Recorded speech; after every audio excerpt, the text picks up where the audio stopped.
오미크론 확산으로 어린이 환자가 급증하면서 아동 확진자 전담병원은 평일 주말 할 것 없이 북새통을 이루고 있습니다. 정부가 기존 28개였던 전담병원을 2배 이상 늘렸지만 몰려드는 환자들을 돌보는 데는 역부족입니다. 김대겸 기자의 보도입니다. 경기 김포시의 한 어린이 병원.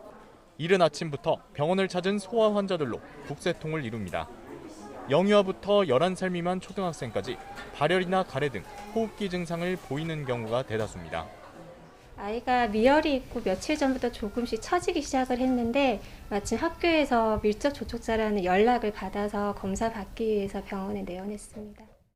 오미크론 확산으로 소아 확진자 수가 급증하면서 정부는 최근 소아특화 거점 전담병원을 28곳에서 65곳으로 늘렸습니다. 하지만 여전히 의료진 1명당 하루 평균 진료 건수는 최소 100여 건.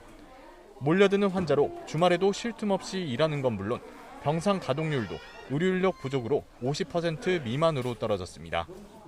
추가 인력을 더 이제 정부에서 지원을 받고 저희가 이제 또 뽑고 해야 되는데 없습니다. 한 50%에서 30% 정도 수준밖에 돌릴 수가 없는 현실입니다.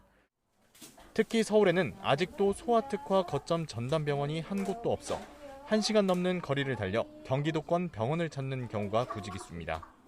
서울시는 서울의료원 강남분원에 24시간 소아전담 외래진료센터를 운영하는 등 소아진료가 가능한 외래센터를 8곳으로 늘렸지만 빠른 속도로 불어나는 소아 확진자 수를 감당하기엔 역부족입니다.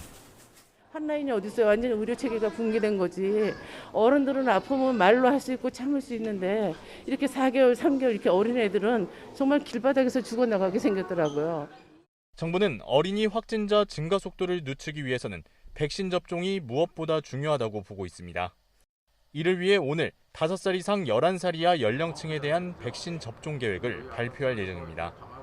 앞서 소아용으로 승인을 받은 화이자사 백신이 쓰일 예정인데 면역 저하자 등 고위험군 어린이가 우선 접종을 받게 될 전망입니다. YTN 김대겸입니다.